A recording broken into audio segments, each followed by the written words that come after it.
예, 우리 말씀 보겠습니다. 하박국서 말씀이에요. 하박국 3장 17, 18, 19절. 우리 한 절씩 교독하고 마지막 절 같이 읽죠. 비록 무화과 나무가 무성하지 못하며 포도나무에 열매가 없으며 감람나무에 소출이 없으며 밭에 먹을 것이 없으며 우리의 양이 없으며 외양간에 소가 없을지라도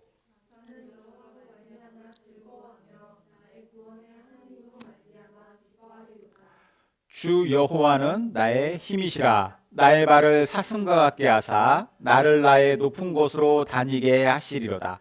이 노래는 지휘하는 사람을 위하여 내 수금에 맞춘 것이니라. 아멘. 태어난 지 19개월 만에 심한 열병 때문에 그날 이후로 평생을 듣지도 보지도 말하지도 못하는 삶을 살았던 헬렌 켈러라는 여인이 있습니다. 사흘만 볼 수 있다면 이라고 하는 자서전을 쓰셨는데요. 거기에 이런 글이 나와요. 만약 내가 사흘만 볼 수 있다면 첫날에는 나를 가르쳐준 설리번 선생님을 찾아가 그분의 얼굴을 바라보겠습니다. 그리고 산으로 가서 아름다운 꽃과 풀과 빛나는 노을을 보고 싶습니다. 둘째 날엔 새벽에 일찍 일어나 먼동이 터오는 모습을 보고 싶습니다. 그리고 저녁에는 영롱하게 빛나는 하늘의 별을 보겠습니다. 셋째 날엔 아침 일찍 큰 길로 나아가 부지런히 출근하는 사람들의 활기찬 표정을 보고 싶습니다. 점심때는 아름다운 영화를 보고 저녁에는 화려한 네온사인과 쇼 윈도우의 상품들을 구경하고 집에 돌아와 사흘간 눈을 뜨게 해주신 하나님께 감사의 기도를 드리고 싶습니다. 헬렌 켈러가 이런 감사에 대해서 글을 썼는데요. 그 소망을 보면서 어떤 생각이 드시나요? 저는 이 글을 읽으면서 이런 생각이 들었어요. 우리가 정말 당연하게 누렸던 일상이 어느 누군가에게는 정말 엄청난 감사의 제목이 될 수 있는 거구나. 사실 헬렌 켈러는요, 나를 이렇게 만든 하나님, 나를 이렇게 고통스러운 가운데 그런 구렁텅이로 빠뜨리는 하나님, 그 하나님 원망하면서 일평생 신세한탄하며 살아도 어느 누가 헬렌 켈러한테 뭐라고 하겠습니까? 그 인생은 누가 보더라도 비참하고 고통스러운 인생이에요. 우리가 하루만 듣지 못하고 보지 못하고 말하지 못하면 그게 얼마나 답답하겠어요. 근데 이게 언제 끝날지 모르는, 그러니까 죽어야만 끝날 수 있다라고 하는 그 좌절은 우리가 상상하는 것보다 훨씬 더 클 것이다라는 생각이 들어요. 그럼에도 불구하고 헬렌 켈러가 자신에게 주어진 삶을 얼마나 최선을 다해서 살았습니까? 그리고 이런 감동적인 믿음의 고백을 하면서 우리 같은 사람들에게 일상을 감사하지 못했던 우리의 삶에 대해서 돌아보도록 해주는 그런 글을 썼죠. 참 놀라운 분이신데, 저는 우리가 헬렌 켈러처럼 우리가 하나님 앞에 좀 진정한 믿음의 고백, 일상에 대한 감사, 진심 어린 감사의 그런 기도를 하면서 살았으면 하는 마음을 가지고 있습니다. 뭐 저 스스로부터 그렇게 마음을 갖고 있는데, 보통은 이제 처한 상황과 환경에 매몰되어서 살 때가 참 많죠. 하나님 앞에 믿음으로 고백하기보다는 뭔가 나에게 결핍되거나 문제 있는 부분 때문에 아파하고 힘들어하고 이것 때문에 하나님 앞에 투정하는 것이 우리의 모습은 아닐까, 이런 생각을 해요. 물론 그러지 않는 것, 헬렌 켈러처럼 사는 것은 엄청나게 어려운 일일 거예요. 감사할 것조차가 없는데 어떻게 그것을 억지로 감사를 짜내겠습니까? 감사할 만한 상황이 아님에도 불구하고 감사하는 것은 진짜 어려운 일이에요. 하지만 그럴 수 있는 비결은 분명히 있다라는 생각을 합니다. 우리가 성경을 보고 또 헬렌 켈러가 했던 고백들을 볼 때 그냥 내 처한 상황 거기에서만 머무르는 게 아니라는 거죠. 우리가 하나님께서 보여주시는 더 크고 넓은 것을 바라보고 기대할 때, 그런 소망을 가질 때 진정한 감사가 나오지 않을까? 전체적인 우리의 인생을, 과정을, 무엇보다 거기에 함께 하시는 하나님을 우리가 같이 바라볼 때 우리는 진정한 감사의 사람들이 될 수 있다라는 것입니다. 이와 관련해서 오늘 본문 말씀이 저는 우리에게 참 큰 통찰을 가져다 준다고 생각을 해요. 오늘 말씀의 배경부터 한번 보도록 하죠. 오늘 본문 말씀은 하박국입니다. 하박국이라고 하는 선지자가 지었어요. 하박국이라고 하는 선지자가 기록한 이 말씀, 하박국이라는 뜻은 껴안은 자라고 하는 뜻입니다. 껴안은 자. 총 3장으로 되어 있습니다. 1장, 2장, 3장. 그 중에 1, 2장은 하박국이 자기의 관점에서만 도저히 이해되지 않는 현실을 바라보면서 하나님께 질문하는 내용이 나와요. 하나님 이거 왜 이렇습니까? 그리고 하나님께 답을 듣게 되는데 그랬을 때의 하박국의 관점이 달라짐을 우리는 보게 됩니다. 이게 3장의 내용이에요. 달라진 관점으로 하나님께 기도하는 것이 바로 이 3장의 전체적인 내용입니다. 이전에는 자기의 인간적인 생각, 관점 이것만으로 현실을 바라봤다면 후에는 하나님의 뜻 안에서 변화된 하나님께서 주시는 생각과 관점으로 현실을 바라보게 됩니다. 그랬을 때 그의 입술에서는 뭐가 나오느냐? 이전에 깨닫지 못하고 누리지 못했던 진정한 감사의 기도가 흘러나왔다라는 것이 오늘 이 하박국서의 전체적인 흐름입니다. 그는 자기 이름처럼 정말 하나님의 뜻을 껴안듯이 자기가 변화된 모습을 우리에게 보여주죠. 이 찬양의 기도를 하나님 앞에 감사하는 기도, 하나님을 향한 감사의 표출이 오늘 본문의 내용입니다. 자, 그러면 하박국이 했었던 먼저 두 개의 질문이 무엇인가? 여기에서부터 좀 출발하면 훨씬 더 이 뒤의 내용이 확실하게 느껴질 것 같아요. 그 질문은 당시의 상황하고 맞물려 있습니다. 하박국서의 기록 연대는 정확하게 나와 있지는 않지만 1장 6절에 보면 이런 내용이 나와요. 갈대아 사람들이 하박국의 나라인 남유다를 치게 될 것이다. 자, 이로 미뤄보건대 하박국이 살았던 시대는 남유다와 북이스라엘로 분열되었던 분열왕국 시대 이후이고, 그리고 갈대아 사람들이 와서 이 남유다를 치게 될 것이다 라고 했던 걸로 봤을 때는 이미 북이스라엘은 멸망한 이후라는 걸 알 수 있습니다. 왜냐하면 갈대아 사람들이 곧 바벨론 사람들이거든요. 그러니까 바벨론 사람들이 득세해서 그들을 괴롭힐 시기가 언제냐? 이미 북이스라엘이 멸망한 이후입니다. 왜냐? 북이스라엘은 아수르에 멸망했기 때문에요. 아수르 다음에 나타난 그 거대 제국이 바벨론이기 때문에 아수르 자체도 이제 바벨론에 의해서 먹혀지는 상태였다라는 것이죠. 즉, 이 시대는 남유다 말기라는 거예요. 거의 나라가 멸망 직전에 위기 속에 있었을 때 하박국이 그 자신의 살고 있는 현실을 바라보면서 질문을 던집니다. 첫 번째 질문은 왜 이 남유다에는 이런 많은 죄악이 만연해 있습니까? 왜 남유다에는 죄악이 너무 만연해 있습니까? 또 악한 자들은 왜 연약한 사람들을 괴롭힙니까? 라고 하는 질문이에요. 그러면서 악한 자들이 너무 잘 먹고 잘 사는 것, 이게 그에게 큰 불만이었죠. 적어도 하나님께서 공의의 하나님이시라면 이런 자들을 가만 놔두시면 안 되잖아요. 이걸 보면서 항상 느꼈던 것이지만 이 이야기가 곧 그 시대의 이야기일 뿐만 아니라 우리가 살고 있는 이 시대의 이야기구나. 수천 년이 흘렀어도 시대가 흐르고 장소가 다르고 다른 문화, 다른 사람들, 다른 인종이라 할지라도 똑같다라는 거예요. 인간의 역사가. 언제나 힘을 가진 자들은 자기의 힘을 가지고 약한 자들을 돕기보다는 그걸 가지고 약한 자들을 억누르고 짓밟고 위에서 군림하고 약육강식의 시대, 이게 언제나 인간의 역사 속에 있었던 인간의 악한 역사라는 거죠. 인간의 본성 어디 가지 않아요. 항상 그렇게 살아왔고 앞으로도 계속 그렇게 살 거예요. 이런 현실 속에서 하박국이 질문합니다. 이해되지 않습니다. 하나님, 왜 저런 자들은, 악한 자들은 잘 먹고 잘 사는 것입니까? 이 질문에 대한 하나님의 대답이 무엇이냐? 안 그래도 이 죄악이 만연한 유다에 대해서 심판을 내가 준비하고 있다.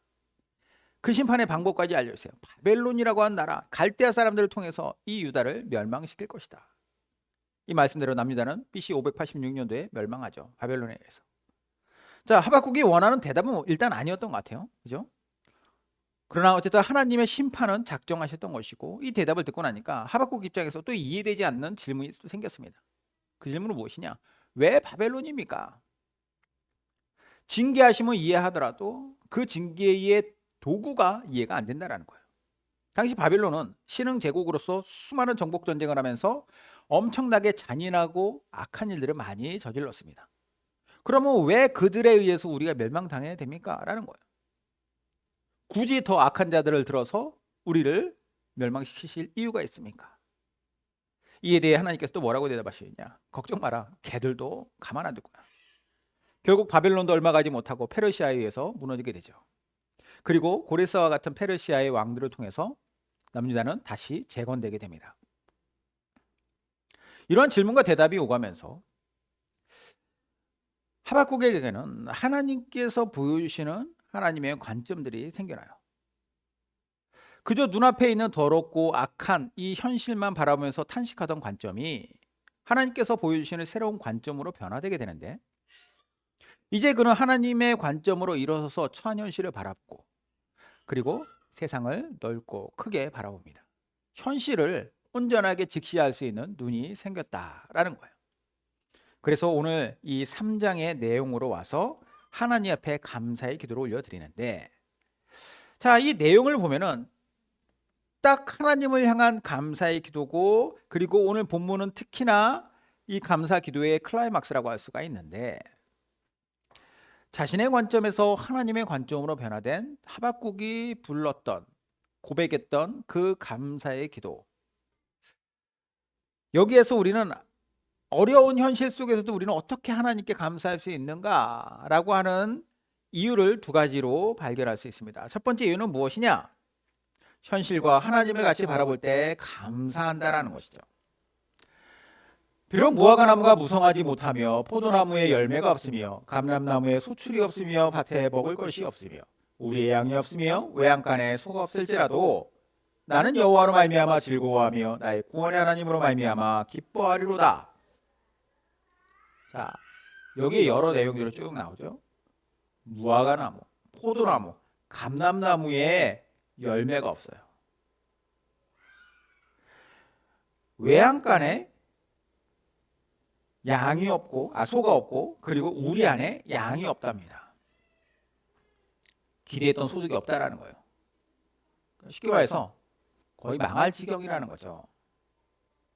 그런데 이때 고백하는 게 뭐냐? 나는 여호와로 말미암아 즐거워하겠다, 기뻐하겠다라는 고백입니다. 상황은 최악인데 나는 이것만 보지 않고 하나님 바라보면서 위로를 받고 소망을 갖고 오히려 감사하겠다라고 하는 고백입니다. 우리로서는 참 이상적인 고백이에요. 감사의 고백. 그런데 이게 이제 보통 사람들이 볼 때는 어떤 말이 될까라는 생각을 해봤습니다. 이 종교에 미쳐도 단단히 미친 사람이 하는 말이죠. 헛소리다. 인생이 괴로운데 왜 너는 감사하고 왜 기뻐하냐? 고통스러운 실패가 있는데 왜 없는데 그 없는 것을 감사하냐라는 거예요. 너무 비현실적이다라는 거죠. 하박국이 말하는 이 비현실적인 감사의 고백에는 그만한 이유가 분명히 있을 거라는 생각이 들어요. 어떤 이유가 있을까? 그 이유가 오늘 본문에 녹아져 있습니다. 뭐라고 하느냐? 나의 구원의 하나님으로 말미암아라고 이야기하는 거예요. 나의 구원의 하나님으로 말미암아. 그가 고백하는 구원의 하나님은 어떤 분이실까? 무력하거나 반응할 수 없는 존재가 아니고 멀리 있는 분도 아니에요. 나의 구원의 하나님. 자기 백성의 문제를 기필코 해결하시고 구원해 내실 하나님이라는 거죠. 그러니까 하박국은 뭘 바라보느냐? 현실적인 위기나 고통의 문제를 따로 떼놓고, 그리고 하나님도 따로 떼놓고, 이걸 따로따로 보는 게 아니라 같이 합쳐서 보니까 비록 현실은 심각한 위기나 문제가 있고 고통스러울 수밖에 없는 문제가 있다 할지라도 등이 모든 문제를 해결할 수 있는 능력이 있으신 그분이 거기에 함께 있으니 나는 믿음의 확신이 있다, 기뻐할 수 있다라고 하는 먼저 감사를 올려드릴 수 있는 거죠. 저는 우리도 이런 믿음의 눈을 가지고 우리의 문제나 세상을 바라보길 원합니다. 하나님과 우리의 삶을 따로 떼어놓고 보기는 너무 쉬워요. 하나님은 교회에 와서, 아니면 언젠가 이렇게 내가 작정해서 기도할 때 그때만 하나님 보이는 것이고 나머지는 그냥 다 현실의 문제, 어려움의 문제만 있다? 보통은 우리가 그렇게 생각하기 쉬운데 그게 아니라는 거예요. 모든 문제 속에 항상 하나님 함께 계신다. 그리고 하나님 어떤 분이시냐? 모든 문제를 해결할 수 있는 구원의 하나님이시다. 현실에만 매몰돼서 염려하는 것이 아니라 현실과 하나님 동시에 바라보면서 그 안에 살아 역사하시는 하나님을 의지할 때 우리는 그분을 신뢰할 수 있다는 거죠. 마태복음에 예수님이 이런 말씀하십니다. 6장 26절에 공중의 새를 보라. 심지도 않고 거두지도 않고 창고에 모아들이지도 아니하되 너희 하늘 아버지께서 기르시나니 너희는 이것들보다 귀하지 아니하냐. 너희 중에 누가 염려함으로 그 키를 한 자라도 더할 수 있겠느냐. 또 너희가 어찌 의복을 위하여 염려하느냐. 들의 백합화가 어떻게 자라는가 생각하여 보라. 수고도 아니하고 길쌈도 아니하느니라. 그러나 내가 너에게 말하노니 솔로몬의 모든 영광으로도 입은 것이 이 꽃 하나만 갖지 못하였느니라. 오늘 있다가 내일 아궁에 던져지는 들풀도 하나님이 이렇게 입히시거든 하물며 너희일까 보냐. 믿음이 작은 자들아. 그러므로 염려하여 이르기를 무엇을 먹을까 무엇을 마실까 무엇을 입을까 하지 말라. 이는 다 이방인들이 구하는 것이라. 너희 하늘 아버지께서 이 모든 것을 너희에게 있어야 할 줄을 아시느니라. 무슨 내용이겠어요? 뭘 먹을까 뭘 입을까 뭘 마실까에 대한 걱정이 필요 없다는 얘기가 아니에요. 다 걱정이 되죠. 아무 걱정 없이 어떻게 삽니까? 하지만 중요한 건 무엇이냐? 거기에 하나님이 제외된 걱정, 하나님이 없는 염려, 그런 고민만 가지고 살면 안 된다라는 것을 예수님이 강조하시는 거예요. 거기에 하나님이 계실 때 하나님이 모든 것을 다 알고 계신다. 그리고 이것을 다 들의 백합화를 입히시고 그리고 공중의 새들을 먹이신 하나님께서 너희와 함께 하심을 믿어라. 이 말씀이에요. 늘 현실과 하나님은 같이 바라봐야 돼요. 자, 두 번째, 어려운 현실 속에서도 감사할 수 있었던 건 무엇이냐? 그 이유는 장차 하나님께서 부어주실 능력을 기대할 때 감사하는 거예요. 주 여호와는 나의 힘이시라. 나의 발을 사슴과 같게 하사 나를 나의 높은 곳으로 다니게 하시리로다. 자, 이렇게 고백을 해요. 하박국이 현실과 하나님을 같이 바라보면서 구원의 하나님을 신뢰하지만 또 동시에 하나님께서 나에게 능력을 주셔서 나를 더 강한 존재로 만드심에 대해도 확신하고 있음을 보게 됩니다. 하나님께서 우리를 도우시는 방법은 크게 두 가지라고 생각해요. 앞서 나온 현실 속에 하나님께서 능력의 하나님으로서 구원의 하나님으로서 역사하시는 것과 또 두 번째 우리를 도와주심으로 말미암아 우리에게 능력 주심으로 말미암아 우리를 그렇게 감당할 수 있도록 하시는 것으로 말미암아 우리를 도우신다는 것. 뭐 후자가 아마 더 많은 경우에 우리를 도우시는 방식이겠죠. 이걸 뭐라고 표현했느냐? 하박국은 나의 힘인 하나님이 내 발을 사슴과 같게 하사 나를 높은 곳까지 다니게 하실 것이다. 같은 내용의 노래가 시편 18편에 나오는데요. 이 하나님이 힘으로 내게 띠띠우시며 내 길을 완전하게 하시며 나의 발을 암사슴 발 같게 하시며 나를 나의 높은 곳에 세우시며. 자, 다윗이 부른 시입니다. 여기에 이 시편 18편의 표제어가 뭐냐면 여호와께서 다윗을 그 모든 원수들의 손에서 그리고 사울의 손에서 건져주신 날에 다윗이 이 노래의 말로 여호와께 아뢰어 이르되 이렇게 되어 있어요. 무슨 말이냐? 다윗이 도저히 피할 수 없는 상황을 그가 어쨌든 피했어요. 기지를 발휘해서 그의 순발력으로 능력으로 피했습니다. 그런데 그 피하고 나서 내가 이렇게 똑똑해, 내가 이렇게 잘났어, 내가 하마터면 큰일 날 뻔했네, 여기에 자기의 생각이 있는 것이 아니었습니다. 하나님께서 나에게 능력 주심으로 말미암아 내가 이 위기를 벗어났습니다. 이걸 다윗이 고백하고 있는 거예요. 하나님께서 도우시는 방식이 내게 능력 주심으로 도우셨다는 거죠. 지금도 그렇지만 이스라엘은 예로부터 많은 바위로 이루어진 나라입니다. 산지가 많아요. 경사도 급하고 그런 바위산들이 많은 지역인데 이런 지역에서 유목 생활을 하던 목동들이요. 험한 바위들 사이사이로 이제 양들을 이끌고 다니는 게 참 어려웠습니다. 내 몸 하나 간수하는 것도 힘든데 거기에 이제 앞도 잘 안 보이고 막 둔한 양들을 데리고 다닌다라는 거 어려운 일이었겠죠. 그러다 보니까 멋모르고 이제 바위 절벽 같은데 이렇게 자기가 막 가다가 후진하지 못해가지고 거기서 떨어져 죽는 양들도 있었어요. 그래서 이제 목자들은 끝이 이렇게 구부러진 이렇게 둥글게 구부러진 지팡이, 긴 지팡이들을 갖고 다녔죠. 목 걸어가지고 잡아 빼려고. 자, 이런 그 유목민들, 또 목동들 이런 사람들이 바라볼 때 험하고 높은 그 바위산들을 이리저리 뛰어 올라가는 동물, 사슴이라고 나오죠. 사슴이 험한 바위들을 그 호리호리하고 그러면서도 강한 다리로 넘어지지 않고 빠르게 올라다니는 것을 보면서 참 부러워했던 것 같습니다. 그걸 보면서 그들이 깨달은 게 있죠.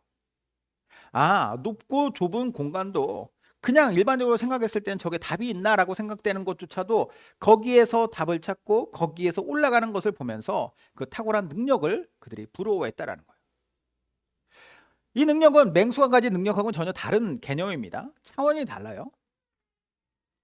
하박국이 노래하면서 기대했던 힘과 능력이 바로 그러나 이런 것이죠. 남들을 두드려 패는 능력이 아니라 어떤 위기에서도 내가 이 위기를 용감하게 이겨나갈 수 있는 것. 높은 곳으로 달려 올라가는 것을 그가 기대하고 소망했다라는 거예요. 혹시라도 우리의 삶에 도저히 인간의 힘으로는 이겨낼 수 없을 것 같은 그런 아슬아슬한 위기가 있으십니까? 혹은 그런 위기가 닥칠지도 모른다라고 하는 그런 위기의식이 우리에게 있나요? 그럴 때 우리는 하나님께서 부어주실 능력을 간구하고 또 힘입어야 될 것 같아요. 하나님의 능력으로 우리를 위기를 가운데서 넉넉히 이기게 하시고 극복하게 하시는 그러한 은혜가 있음을 우리는 소망하시기 바랍니다. 빌립보서 보면은 4장 6절과 7절에 이런 말씀 나와요. 빌립보서 4장 6절 7절 같이 한번 읽어볼까요? 시작. 아무것도 염려하지 말고 다만 모든 일에 기도와 간구로 너희 구할 것을 감사함으로 하나님께 아뢰라. 그리하면 모든 지각에 뛰어난 하나님의 평강이 그리스도 예수 안에서 너희 마음과 생각을 지키시리라. 아멘. 바울이요, 극심한 어려움 속에서 살던 이 빌립보 성도들에게 권면한 기도의 원리입니다. 그들이 어려운 상황에 처했다 할지라도 하나님 앞에 나아갈 때 염려만 하지 마십시오. 기도와 간구하십시오. 그런데 기도와 간구를 할 때 무엇이 있어야 되느냐? 감사한 마음, 확신을 가지고 하십시오. 그러면 모든 지각에 뛰어나신 하나님께서 지켜주실 겁니다. 능력 주실 거예요. 오늘은 추수감사주일입니다. 보통 추수감사주일이다라고 하면은 하나님께서 주신 풍성함에 대해서 우리가 감사하는 날이죠. 근데 오늘의 말씀은 좀 그것과는 느낌이 사뭇 다른 말씀이었어요. 하지만 결론은 동일해요. 모든 감사의 초점이 어디 있느냐? 많이 주셔도 하나님께 감사하는 것이고, 혹은 주신 것이 없어도 하나님께 감사하는 것. 이게 진짜 감사라는 거예요. 물론 무조건적으로 감사를 짜내라, 감사가 없음에도 불구하고 감사해야만 한다, 이걸 억지로 하는 것이 아니에요. 다만 우리의 관점이 바뀌어졌을 때 하박국과 같이 어떤 상황 속에서도 늘 놀라운 감사를 올려드릴 수 있음을 우리가 확신하자라는 것이죠. 이거 우리가 꼭 깨달았으면 좋겠어요. 우리가 우리의 현실의 문제에 매몰되고 거기에서 끝나는 게 아니라 현실 안에 하나님이 계심을 바라보고, 그 하나님께서 우리에게 부어주실 능력을 우리가 기대했으면 해요. 그때 하나님은 우리의 도움이시요, 우리에게 능력 주시는 하나님이시기에 우리의 인생을 진짜 감사가 넘치는, 더 감사가 가속화되는 인생으로 이끌어 가실 것입니다. 그러므로 우리가 항상 이 사실 기억하시면서 진정한 감사, 그리고 감사의 고백을 하라는 감사 기도의 사람 되시기를 주님의 이름으로 축원드립니다. 아멘. 같이 기도하겠습니다.